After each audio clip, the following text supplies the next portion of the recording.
This is Torah Ohr Parsha Toldos, Daf Chaf, column 1, Chaf Amud Aleph, or page 39. You'll see in the middle of the page, it begins Vayachperu, Avde Yitzhak Banachal. You see? Vayachperu, Avde Yitzhak Banachal.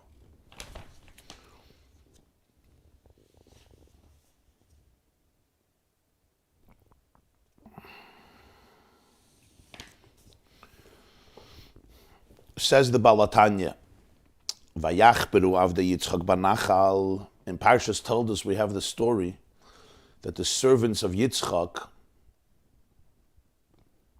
dug. They dug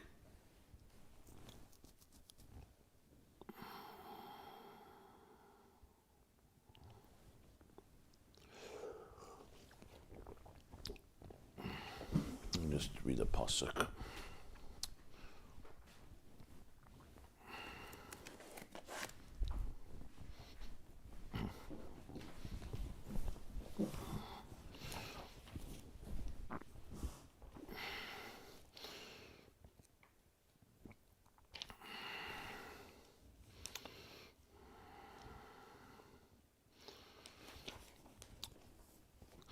Parshas Toldos we have the story that Yitzhak's servants were very occupied, obviously on behalf of Yitzhak, to dig wells. Torah says that all the wells that the servants of his father dug in the days of Avraham, the Philistines, the Plishtim, plugged, and they filled them up with earth. And Yitzhak went and he redug all of the wells that were plugged by the Philistines. They were stopped and filled up with earth. After the death of Avraham Avinu, Yitzhak redug all those wells and he gave them the same names that his father gave them. After that, the Torah says, Vayachperu Avde Yitzhak Banachal. This is Parshas Toldos, Bereshis Perek Chavav Pasuk Yotes, Genesis 26, verse 19, that the servants of Yitzhak dug in the Nachal, in the valley, Vayimtzu sham be'er mayim chayim, and they discovered there a well of living water, a spring, a living, vibrant spring. They dug beneath the earth and they found a living spring. And there was a fight. The shepherds who lived there, and who were in that area, in Gerar,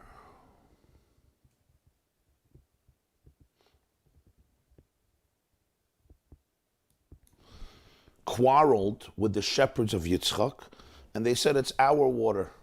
You dug, but it's our water. We own it. It's my territory. It's like you'll dig a well in my backyard. It's my water. So they called the well Asek, because basically Asek means there was opposition to it. And then the same thing happened again. The shepherds of Yitzhak dug another well, and again there was a fight. They called it Sitna. And they had to move away, and they dug another well. There was no fight. They called it Rechayvis. Sitna means hatred. Again, it created animosity. The third well was Rechayvis. Hirchiv Hashem lanu farinu baretz. Finally, we have some harchava, some expansiveness. That's what the pasuk says. Well, Tanya begins, and he quotes another pasuk much later in Chumash. Parshas Chukas. Hundreds of years later, the Jews left Mitzrayim. They're in the wilderness. They're on the way to Eretz Yisrael. And they come to the famous shira at the end of Parshas Chukas, Az Yashir, Yisrael Ali Be'er Enolah, and they say Be'er Chafaru Hasarim, the well that has been excavated, that has been dug through the Sarim, through the ministers. Asar is a minister, through the princesses, the aristocracy, the royal ones of the Jewish people, which, according to some interpretations, is referring to the wells of the Avos that they dug, Be'er Chafaru HaSarim, the well that was dug by the Sarim, by the spiritual royals, ministers, princesses of the Jewish people, which includes Avraham, and then Yitzchak, who redug the wells of his father and then dug his own wells. The question, he doesn't articulate the question clearly. The question is, what was the significance of all these wells? Avraham was digging wells, Yitzchak was digging wells. Now, wells, of course, are very important as a source of water. We can't live without water, without drinking water, to hydrate ourselves, without our livestock, our animals drinking water, and of course water to be used, whether it's for cooking or for bathing, and for the necessities of life. So the wells were not just, luxury, they were vital, essential to life, to be able to find a source of water. So a well was a precious thing. It's still a precious thing. If you need water, a well is everything. But we see a fascinating preoccupation of the Avos with wells. First of all, a lot of the marriages happen at the wells. Eliezer finds Rivka at a well. That's why did he go to the well? As he says, the girls will come out to draw water. This was the place to go to. I don't want to say the hangout, but maybe this was the place where you got to go. You wanted a shidduch, you go to the well. That's where Eliezer went. Where did Yaakov go? Yaakov comes to Haran next week. He goes to the well. Why did he go to the well? Again, this is where the people are. Everybody comes. That's the attraction. And that's where he meets Rachel. Where does Moshe go? Moshe runs away from Mitzrayim, from Egypt. He runs away to Midian. Where does he go? He goes to the well. He goes to the Be'er. So a lot of good things happen around wells. Now go to the first shidduch, Adam and Chava. Where did that happen? It also happened around water, as we will see in a few moments. So, indeed, the well is very central place. Avram and Sarah doesn't say they met at a well, but it says Avram dug wells. Yitzhak and Rivka also didn't meet at a well directly, but Rivka was met by Eliezer at a well, and when she meets Yitzhak, it says he was coming from a well. He was coming from, you remember, Be'er Lachai Roi. So the Be'eris and Bereshis are very, very significant. Be'er Mayim Chaya. But it's not just they meet at wells, the Shidduchim are connected to wells, but Yitzhak himself, his preoccupation in the Torah is digging wells. In fact, it's probably not wrong to say that it's the main story about Yitzhak himself. If you ask, is there a story in Torah about Yitzhak himself? There's the story of Yitzhak being taken by his father to the binding, to the Akedah. That's in Vayera. It's a story about Avram more than about Yitzhak. And then there's a story later of Yitzhak giving the brachas to Yaakov instead of Esav. That's a story more about Yaakov and Esav. What's the story about Yitzhak himself? What is he involved in independently, not vis-a-vis other people? The one story we know about Yitzhak is what? Is that he's digging wells. Lots and lots and lots of wells. In the Parshas Toldos, we see one well after another well. Altogether, I believe, it's 7 wells that Yitzhak digs. This is the background. What is the significance of this? What is the meaning of this? As the Balatanya begins, he says, Dihine Yisa B'Gemara al Pasuk V'Hanor Haravi Hu Pras. There's a Gemara in B'Chayres Daf Nun Hey. The Gemara focuses on the fact when you go back to all the beginning of creation. You go back to Parshas Bereshis. What does it say in Parshas Bereshis? Hashem creates Adam and Chava, and he plants a garden, be'eden mikedem. He plants a garden, a place called Eden, on the east. And in that garden, he places Adam. The garden is filled with all types of beautiful and appealing trees that are delicious to the palate.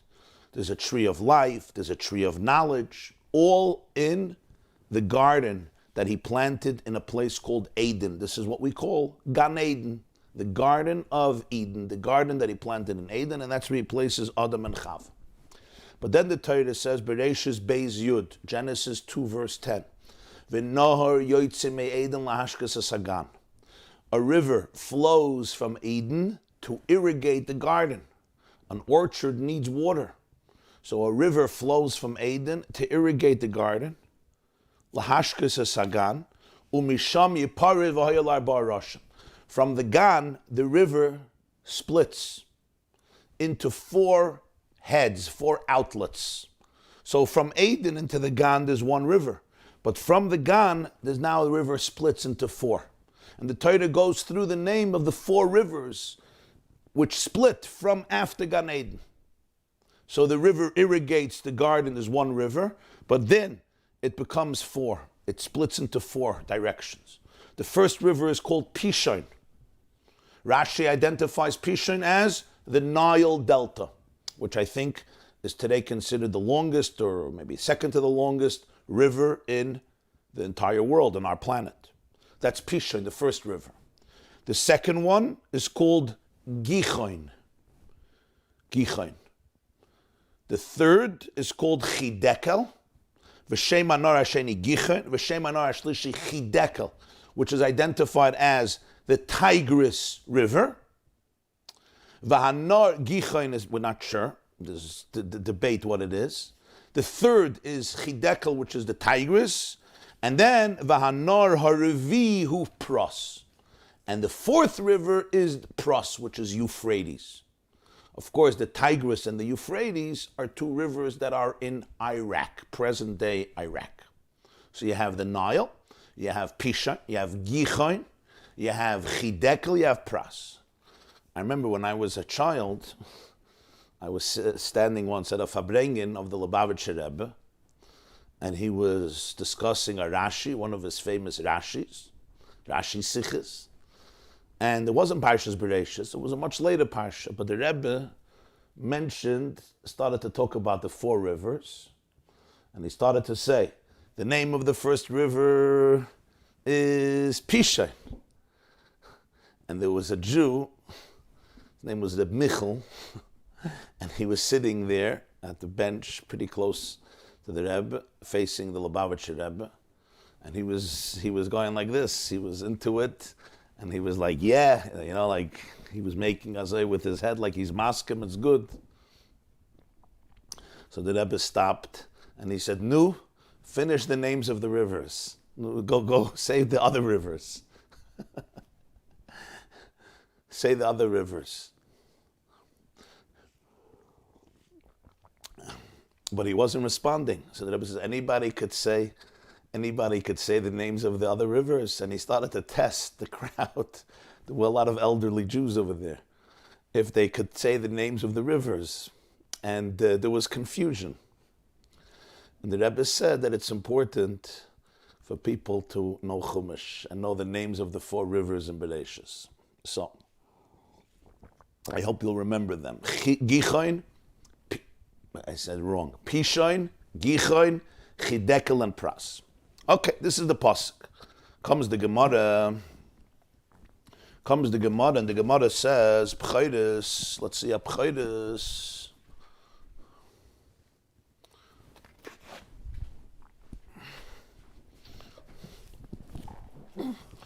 Should be Pchaydes Daf Nun Hey.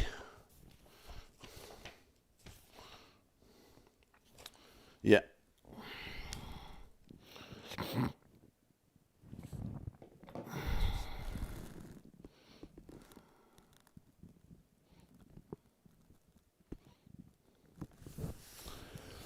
So the Gemara says within Pchaydes Daf Nun Hey,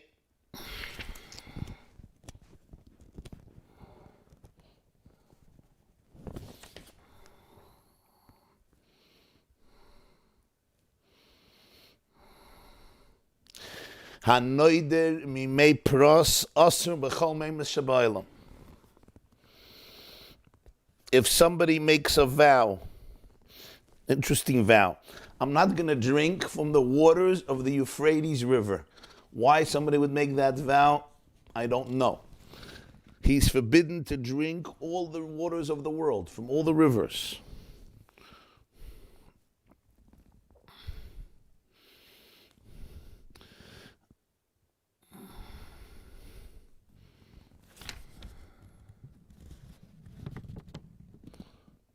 And the Gemara explains there, it's a sugya, Daf Nun Hey, that ultimately they originate from Pras, from the Euphrates. They're connected and originate from the Euphrates. And therefore, if you make a vow, I'm not going to drink from Pras, you're not allowed to drink from all the rivers. Asks the Gemara, doesn't make sense. V'ksiva nar harevihu Pras. It says the 4th river is the Euphrates River. The 4th one. So if it's the 4th one, so it's one of the 3. Why do you say that the first 3 also come from the Euphrates River? It's the 4th one. So that means the first 3 don't come. So the Gemara answers, no. Amar Reb Nachman bar Yitzhak v'temer Reb Achim bar Yaakov, who pras the meikara. The expression of the pasuk is different. It says, Va'anar ha'revi hu pras. The other ones, it says the first river is called Pisha. The second river is called Gicha. The third river is called Chidekel. By the fourth one, it says, Va'anar ha'revi hu pras. The fourth revi, he is pras. What's a he is pras? It says, hu pras the meikara. The original river that came from Eden into the Gan was also Nahar Pras. That becomes Pras. In other words, the fourth river is an extension of the original river. Because the fourth river is an extension of the original river, so therefore Pras is only a continuation of the original river, and therefore Pras is the source also of the other three. So if you make a vow not to drink from Pras, you're ushered all the Maamer Shabbat. Says the Balatani Dini, Sibigamar al Pasek Vanar Review Pras, who the Meikar? Pras, the Euphrates, that's the original one. Shemimenu Nifredul Arba Rosham.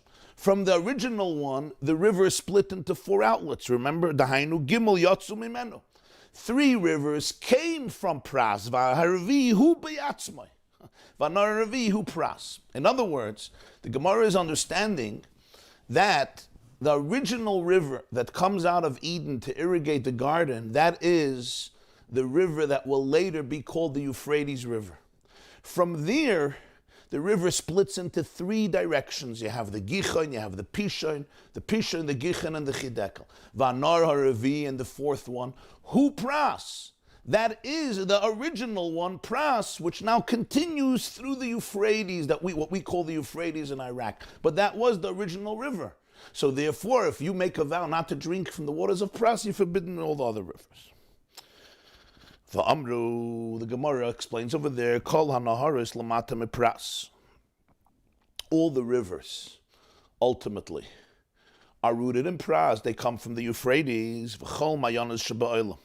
And all the springs in the world, all the mayanas, all the well springs of the world, of the planet, noivim misulama de Pras. They flow from the ladder of Pras. Pidush mitachas lekarka. Which means below the earth. Below the earth. The Gemara uses the expression of a ladder. Sulma de Pras. Below the earth. The water flows from below the earth, from Pras, and therefore, with a little digging, you're going to find a Be'er Mayim Chayim, but it originates in Pras. Here's the question: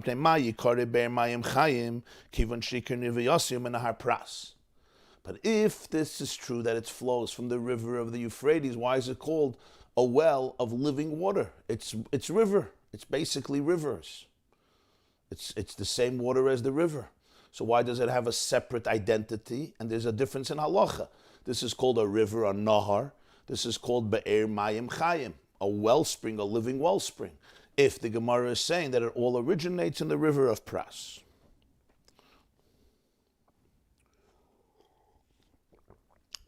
So, this obviously has two dimensions. We can discuss this from the physical dimension, talk about geology and geography, and perhaps we'll get to that. But, like always, it begins with the spiritual dimension. And from the spiritual, it evolves into the physical. So he says, V'ha'inyan, the explanation is, the Hineksiv, the Pasuk says, so we'll still get back to this. We'll still get back to Pras and the rivers and the wells. But now he begins to explore the whole idea from a spiritual, metaphysical perspective. The Hineksiv, the Pasuk says, V'nar yoytzim me'eden lahashkas hasagan. What is the meaning of that original river that flows from Eden to irrigate the garden? Gan is Gan Sidrei D'Oraisa. Gan is 53.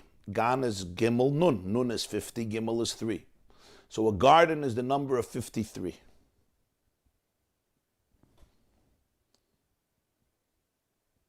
This represents the 53 portions of Torah, the 53 Sedras.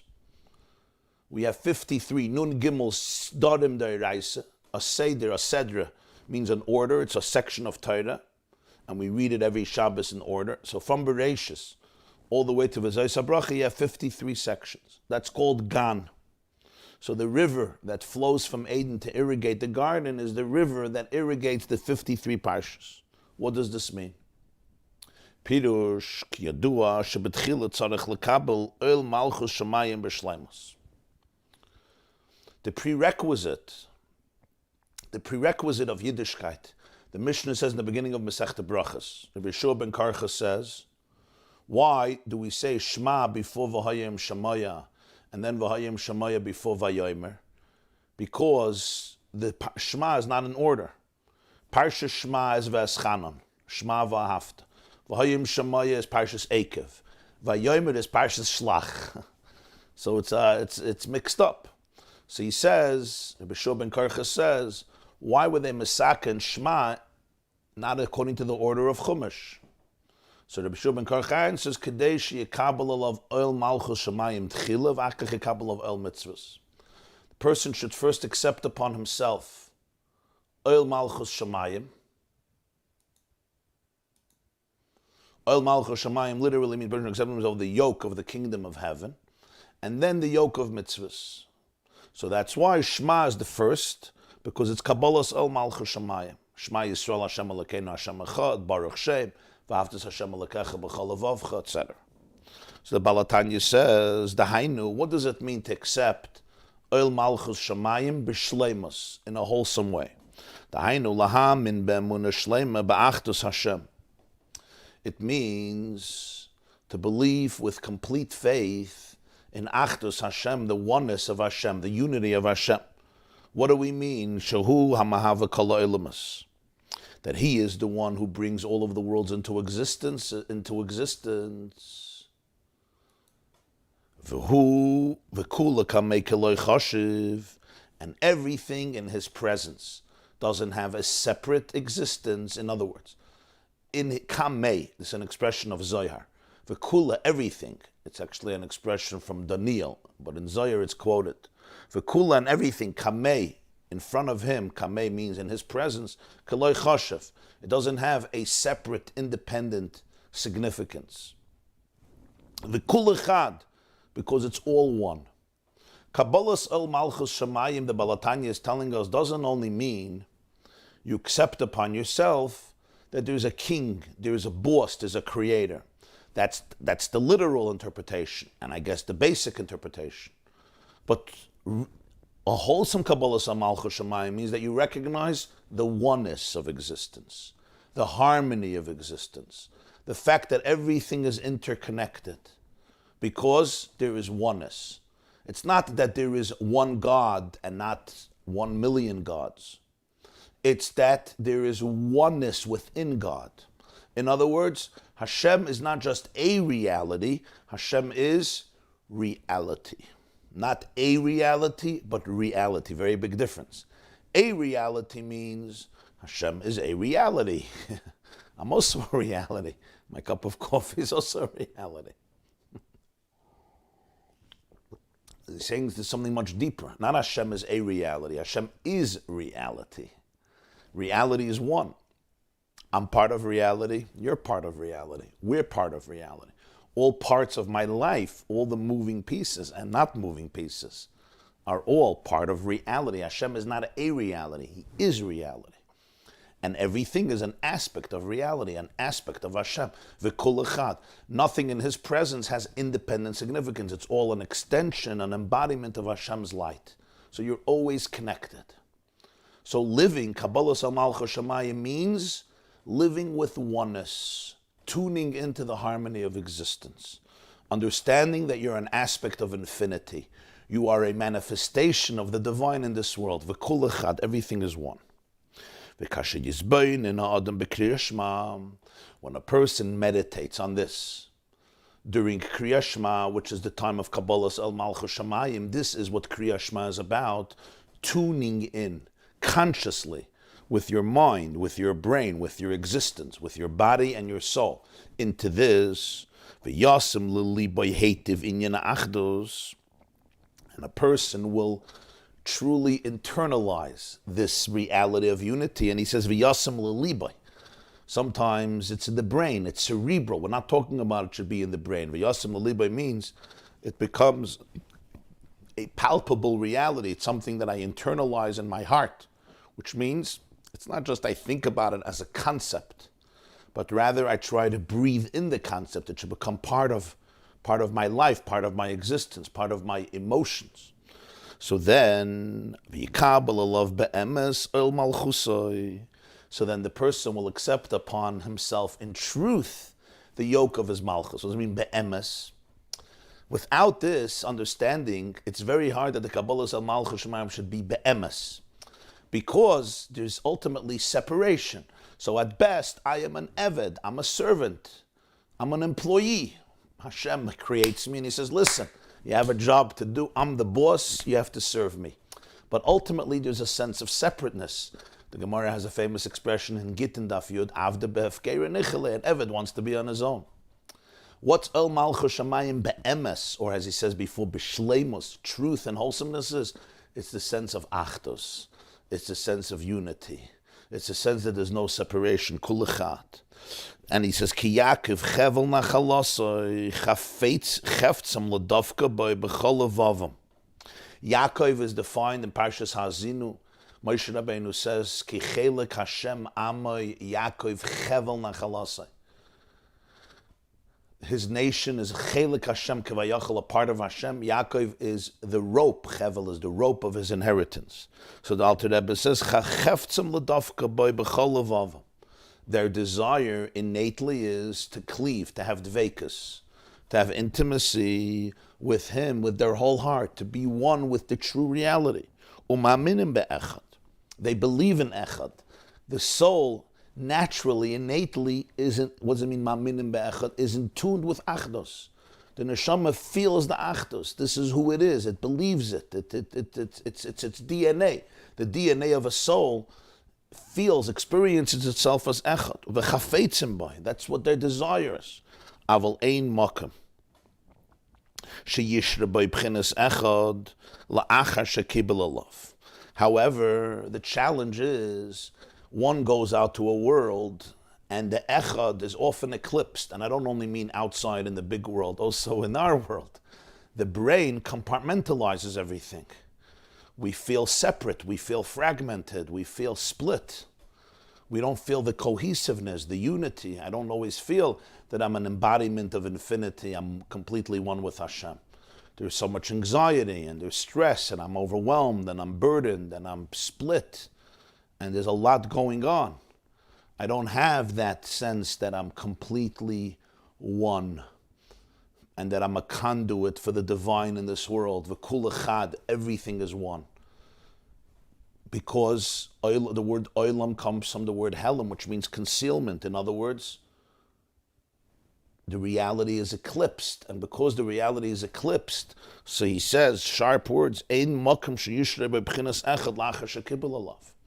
Even if I accept it, I want to accept it. There's no place where this echad can dwell, can be manifested. Ve'ein le makom ela b'Torah. Ve'ein le makom ela b'Torah. The space where Achdus Hashem can find a dwelling, a manifestation. He says, ein le makom. The sense of echad has no space, ela b'Torah, only in Torah. Shahenu shemiyad acher kabbalas malchus shamayim. Right after a person accepts malchus shamayim, yilmid be'iyun machshavtei v'sichle v'diburei b'Torah shebalpeh. A person should immerse himself and learn be'iyun. Be'iyun means with depth, engage his mind and his intellect and his words, his speaking in Torah shebalpeh. Because that's the place where Achdus Hashem could live in the most manifested way. So after Kabbalah Al Malchus Shamayim, the Gemara says in Brachas that Mishachara Beis Hamikdash Ein Leila Kadosh Baruch Hu B'Olam Eladal L'Amash L'Alacha B'Lvad. Achdus Hashem is oneness, but it's very difficult to be able to live with this because there seems to be fragmentation.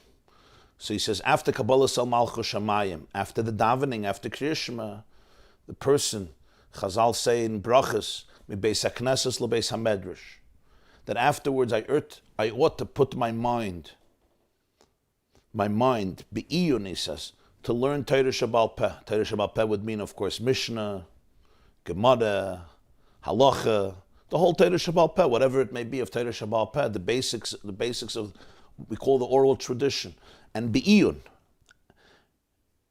In other words, I should delve into it. I should work with it. My mind, my intellect, my thoughts, my words, I say it b'dibur.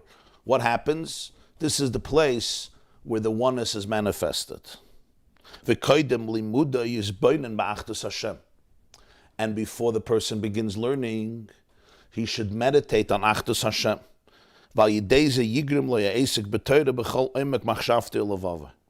So then, when he learns Torah, person could learn Torah without this consciousness, without this awareness. But when you learn Torah after this appreciation of Achdus Hashem, so then the Torah causes that the person, in his entire depth of heart and mind, should be in the world of unity, in the world of oneness.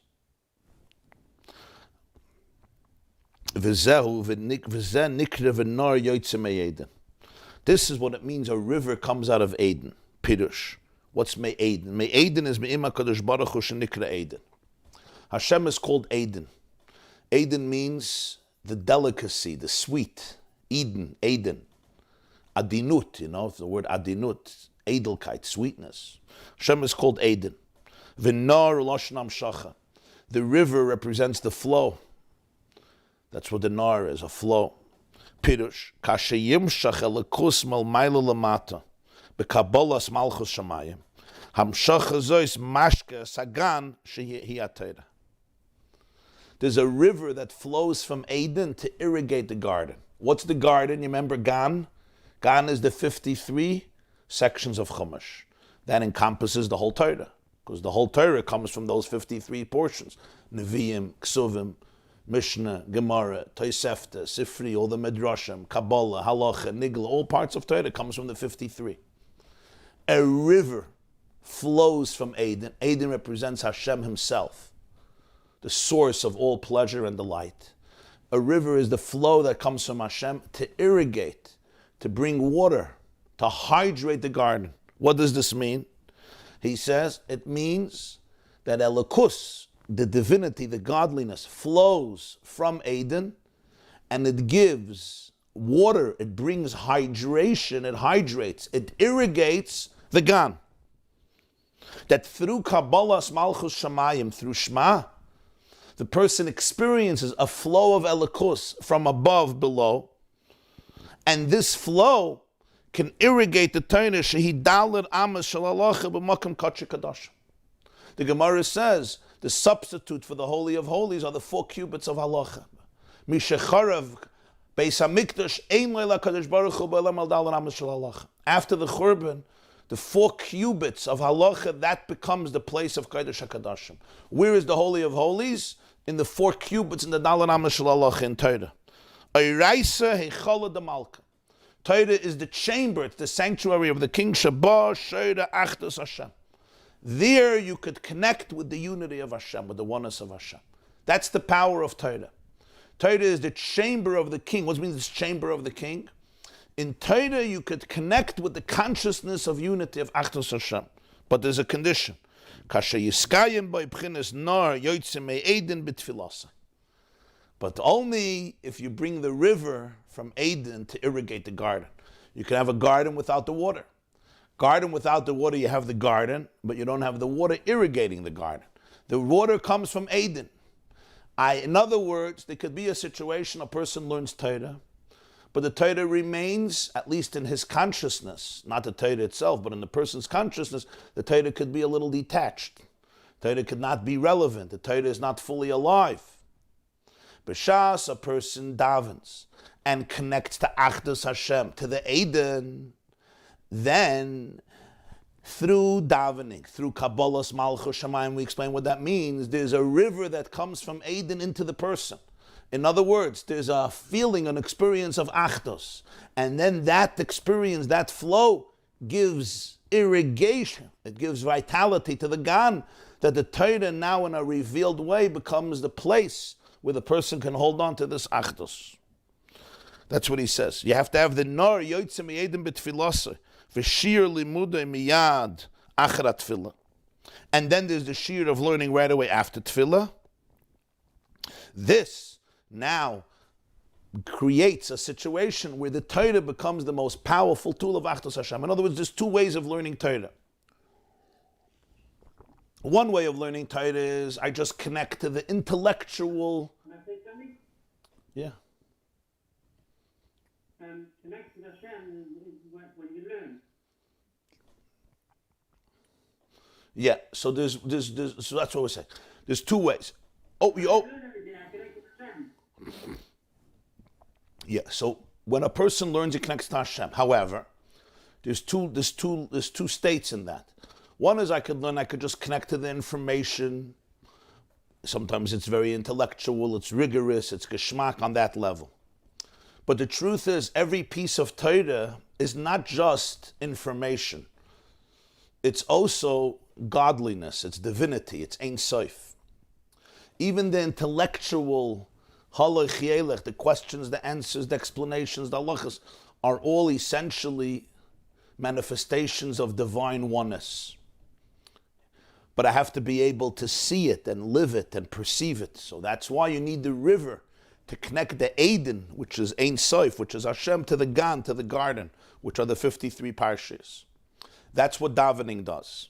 Davening, Krishma, Kabbalah Samal Choshamayim, is the river that brings the Eden into the Gan.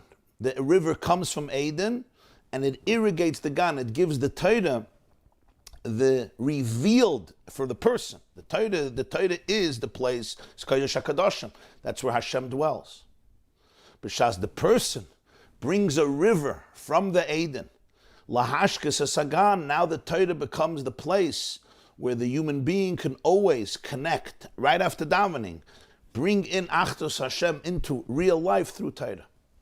Torah is the world where oneness continuously exists, even though the Torah deals with so many different concepts of the world. But in the world of Torah, everything is Achdus. And therefore, one can experience over there Achdus Hashem. And that's why Chazal tell us, Mebeis HaKnesses lebeis HaMedrash. That's step one of this Maamer. So we explained, V'nar yoytze me'eden, lahashkes hasagan. And then in the next year, we'll see step two, as the Alter Rebbe says, then a person needs to confront all the other aspects of life, which we will continue Be'ezer Hashem on Thursday morning, 7:30.